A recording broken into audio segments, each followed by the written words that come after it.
Now I know what you're thinking. This is the directions. Not the way it's supposed to go, but I have bolts on this side because when you customize stuff, the word customize doesn't come with instructions. And I have bolts running all the way down here because I have this section mounted to this section with an inner piece to connect this section to this section so that I can have this hitch, not the regular hitch, which means I can't go this way with the spare tire. Now to get this to match this, I have to run it this way. The problem with that is this sets way over here, and that will drive me completely nuts because it's not centered. And in order for me to not go nuts, I center this, which means I have to make this work a way that it's not technically supposed to work, but it does work. The benefit to that is these hooks that I had to buy to create an area to put my safety chains when they arrive, I had to move those back to make sure the safety chains have enough room to go underneath, where right here it would have been too close to this. The other benefit to this is I can get some hooks, some loops, and mount them here, and I can actually mount the loops to hold the wire from dragging on the ground back here. I left this a little bit long just because I'd rather have it a little longer than a little shorter, but with that, what I can do for mine is when I get the hooks, I can do that. The benefit to that is if I have to get this towed by, let's say, a truck or something else, I have enough to stretch out for wide turns. So with that said, and I know your other thing, this is a flat tire, doesn't do me much good, but for the purpose of mounting this works. And this turned out exactly the way I wanted it to. Puts a little bit more weight on the tongue, which will allow it to stay on the bike a little better over bumps. It's going to put a little bit of weight. I added a toolbox, put some rubber underneath so that it doesn't have that metal sound. This is lockable, and basically I ran bolts that are a little bit too long, and I did that with the purpose of when you set stuff in here, you have something to set it up against, where if I have something smaller, I can set it over on this side. I have, let me show you these long bolts.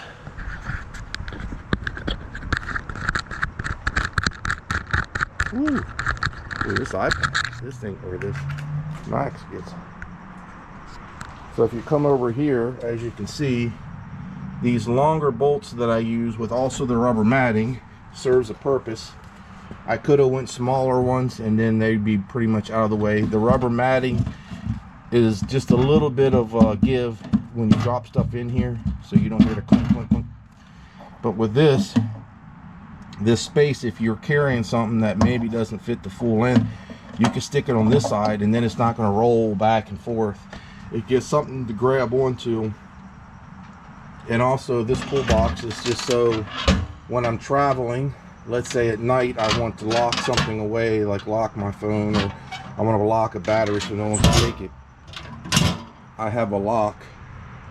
This comes with a lock. I got this off of, I don't know, I think Walmart maybe. The benefit of this, I know it's smaller. I had to go with sizes. This was, I believe, a 19. If I went with a 30, it would stick over this. So finding something to go in between this where the cooler goes was next to nothing out there. So this was the biggest one that I could find that actually fit in here. Plus this was only 9 pounds. So that's a big asset when you're pulling this with a bike. You don't have too much weight on the front. So with a 9-pound toolbox, it gives me a little bit more leeway to pack this in for the hauls. But it also, like I said, gives me a place to lock it. I still have plenty of room right up here if I want to set something. I have some little tie down straps. If let's say I set something in here, I can put a loop, go it across. Gives me a little bit more room. Plus, like I said, with the weight of this, it doesn't overweight, because remember, I'm pulling this with a motorcycle. And I know what you're thinking.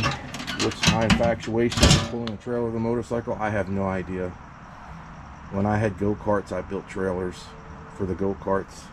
I don't know what it is, but I like the idea of having this as a pop-up camper if I want to go to Sturgis. On the way to Sturgis, pull off at a national park or a campsite, pop this up. That's, you know, if you've ever been to Sturgis, when you get closer to Sturgis, you'll find that a normal room that would cost you probably $100 is now $600 a night. So these things will come in handy. The next thing we're going to do, the next video we're going to make, because remember what I said, I like to be able to lock stuff up. My tongue has a lock for it. The toolbox has a lock for it. These are the things because again, when you're doing custom stuff, this is a 1984 Cycle-Kamper. Camper with a K. Unfortunately, I can find other ones out there that are similar but not exact. And because it's from 1984, there's not much internet presence on it. I can't find anything to show me examples, because I'm pretty sure the way this is set up on the inside was not factory. And I don't like it, so I'm going to re-engineer it. So that's why everything's taking so long.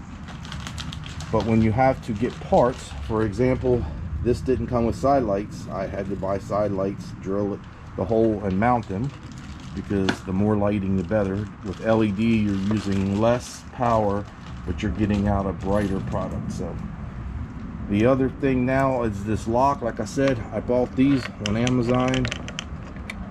The problem is there's like a little lip here, so these don't line up. That's how I know this isn't custom, because this doesn't line up to this. This basically was used just to be able to bracket this down. I don't like that. First of all, it's old and crusty. It doesn't lock.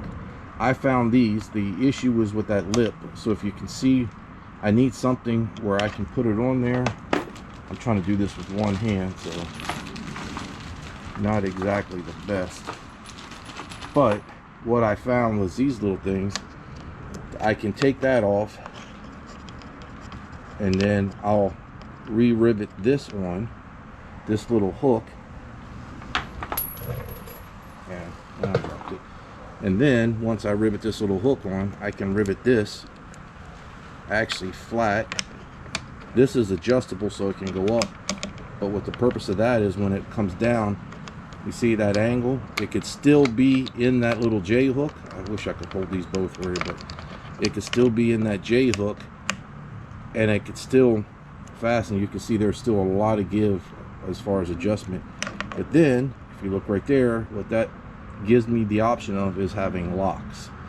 So then I can get a set of 4 locks that have matching keys, because I don't, you know, I'm already going to look like a janitor walking down the hallway with jingling keys with all these keys. But what this will do is allow me to lock this up, so if you have to stop somewhere and you go inside, this is still locked up. Or if you are eating at a restaurant at night and you're leaving your bike in this outside, this will allow you to lock everything inside here up. Everything inside the toolbox is locked.